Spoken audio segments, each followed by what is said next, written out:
皆さんこんにちは。カムイウイスキー公式アンバサダーのあやぱんです。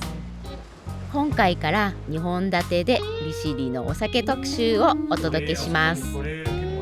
前編では日本最北の蒸留所カムイウイスキーに潜入、ウイスキー作りの流れや蒸留マスターカビエルさんの独占インタビューをお届けします。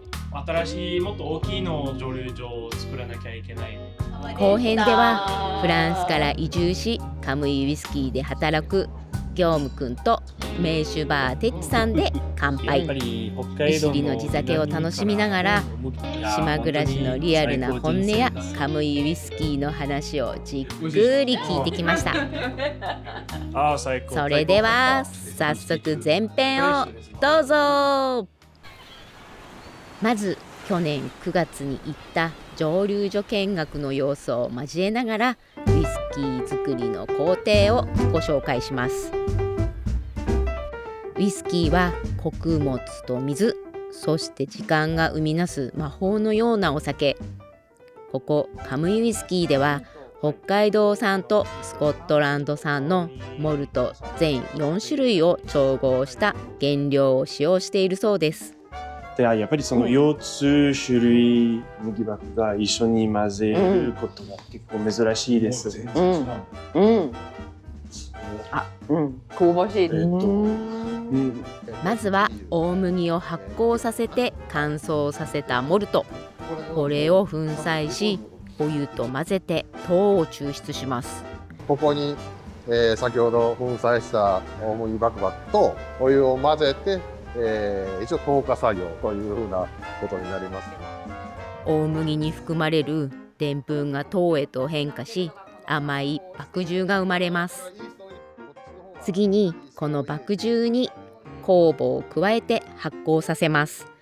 すると 7-8% ほどアルコールと香り成分が生まれ、これがウイスキーの個性の第一歩に。発酵中のタンクを覗くと泡がブクブクと立ち上がり、まるで生き物のようでビールみたいな香りがしています。そしていよいよ蒸留の工程です。この銅製の大きな蒸留機を使用して発酵液を2回蒸留することで不純物が取り除かれ、香り高い原酒が生まれます。1回目の初流では発酵液を約70から90度に加熱し、アルコールは水よりも低い温度で蒸発するためアルコール成分を含む蒸気が発生し、それを冷却することで液体になります。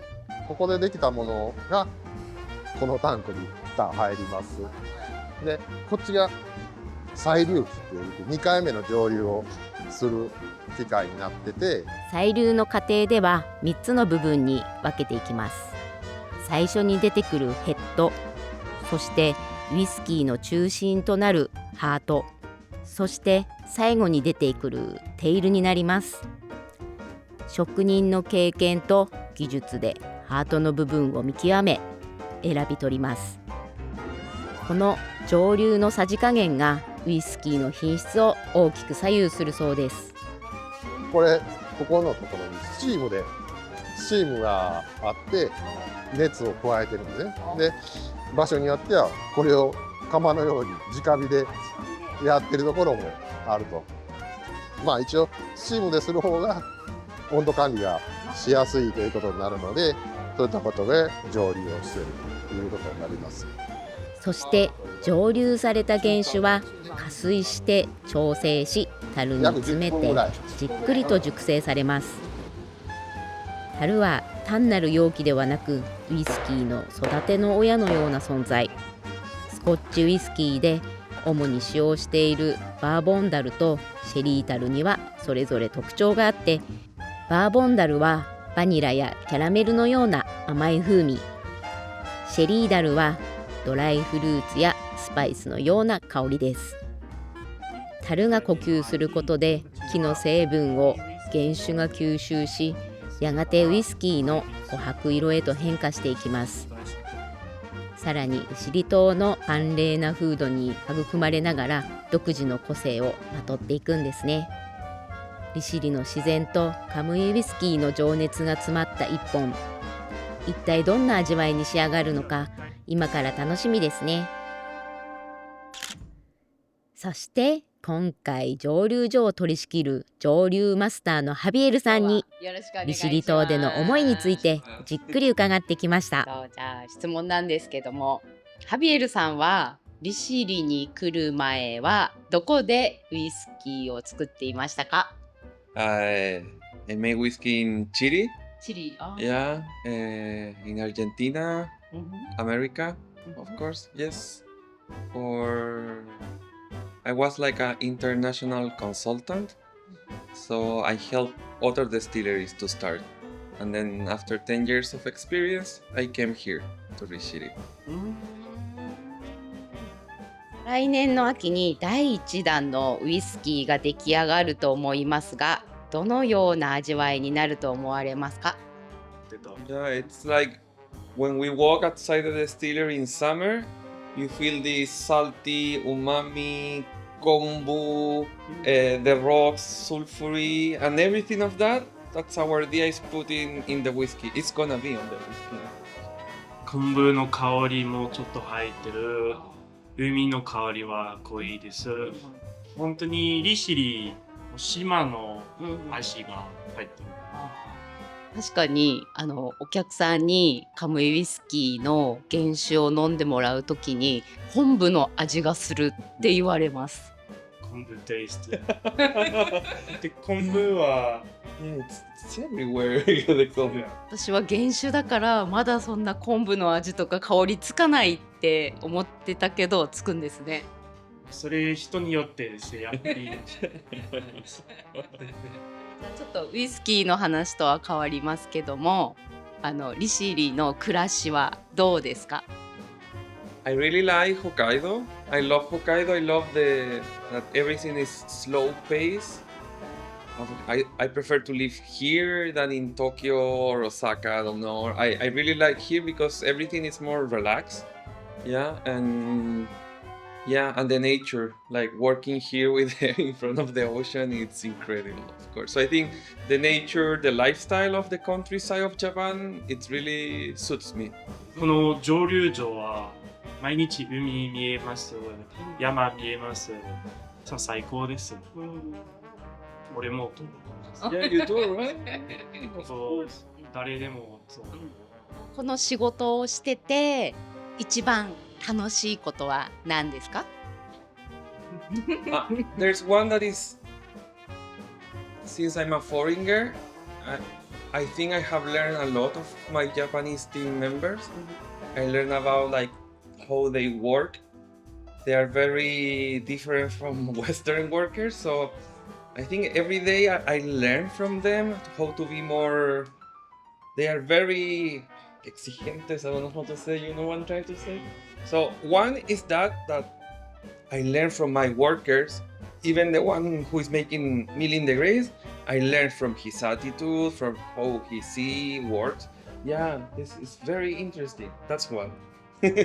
ハビエルはこの蒸留所のマネージャーだけど、他のスタッフ、日本人のスタッフから毎日勉強してる。もちろんチリからの方だから、働くの文化は全然違うですよ。仕事の文化です。日本人はもう全部真面目に全部片付ける。全部毎日全部同じです。それすごいです。ハビエルと俺はできない。できないです。プライベートでハビエルさんはお酒何飲みますか？ I really love Japanese beer, like which is one Sapporo Classic. I love it. Like every time you go to Chico Garage, it's draft Sapporo Classic.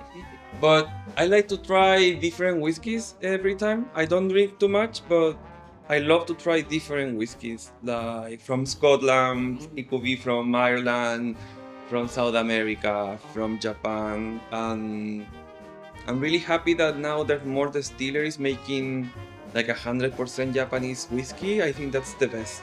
That finally we're having this, like this, everything made in Japan. I think that's the best. That's the whiskey I really enjoy. あーなるほど。100% 日本人のウイスキーが結構あるんです。最近新しいちっちゃい蒸留所結構あります。北海道の中で。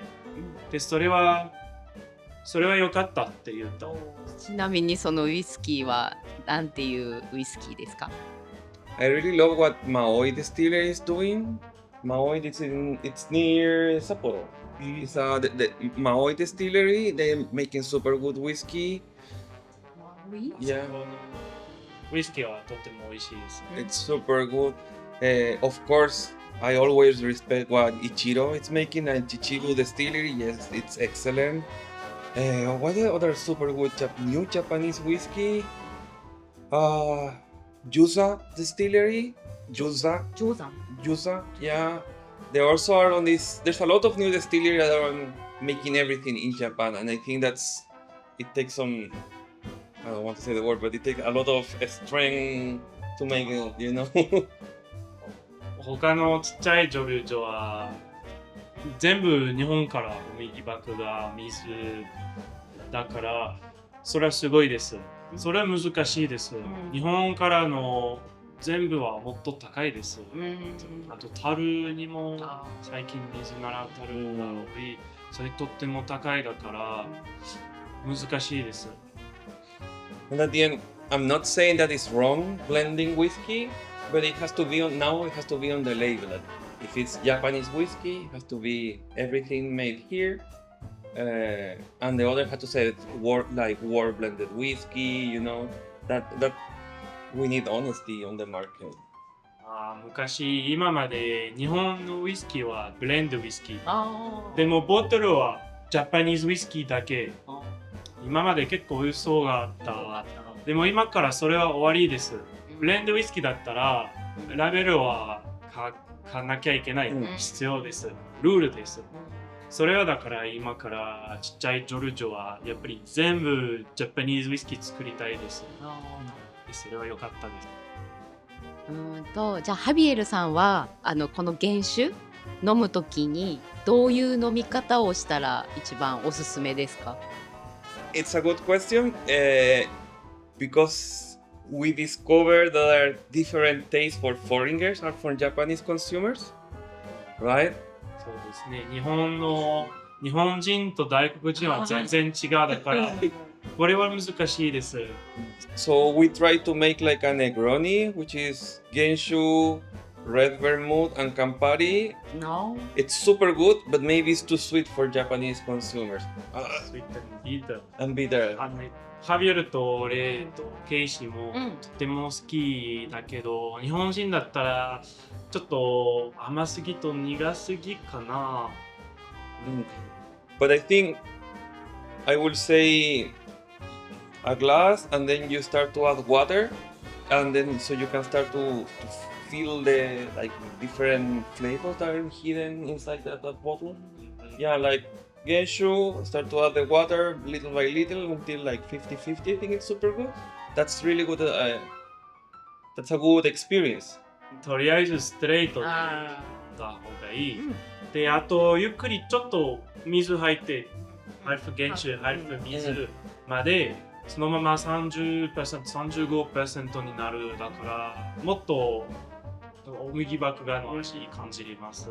You can taste the Genshu from last year and the Genshu from now, the 2024, and then from now it's super good. So every year it has to be better.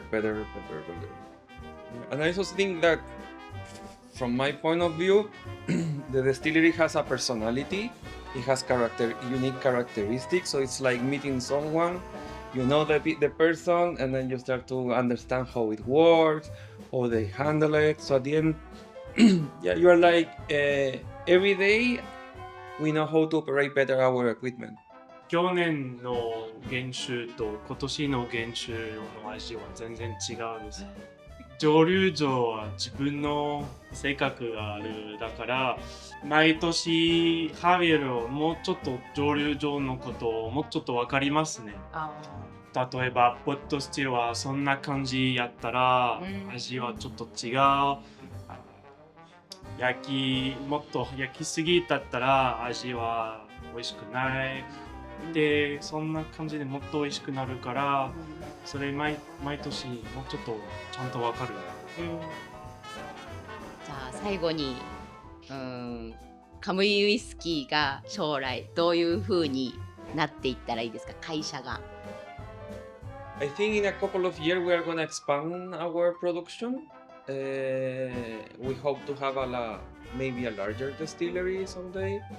And the most important that if we start to get bigger, we will love to hire people from the island. That's for me the most important is Rishiri whiskey. It's for the Rishiri people. And at the end, my dream is someday we can hire more workers from the island. Yeah. So every year we're gonna be expanding production. Maybe in 5 years we're gonna have a big distillery with Rishiri workers, of course. まだカムイウイスキーは日本の一番ちっちゃいの蒸留所ストックは少ないけどこれからもっとウイスキー作りたいもちろんもっと原酒のボトルもっと樽に作りたいだからそろそろ新しいもっと大きいの蒸留所を作らなきゃいけないね。それとやっぱり島の中でもっとスタッフ探したいです。日本人。日本人、島の利尻の人。Yeah, it has to be from here, of course. カムイウイスキーは利尻のウイスキーだから利尻の人、利尻のスタッフが必要です。忙しい中インタビューに答えてくれたハビエルさん、本当にありがとうございました。そして通訳をしてくれた業務くんもありがとう。そして後編ではフランスから利尻島に移住しウイスキー作りに励む業務くんと名酒バーテッチさんで乾杯します。利尻島の地酒を飲みながら島の暮らしやカムイウイスキーについてさらに深掘りしていきますよ。ぜひ後編もご覧ください。全然ゆっくりじゃない。めっちゃ忙しいです。よね。島だからのんびりできるかなって思うけど、利尻昆布梅酒です。これこそなんか塩分感じるかも。海の前にみたいな。必ず海の前で。ヒッチハイクで。はい。札幌から。ね、冬なんか12月の。ヒッチハイクで。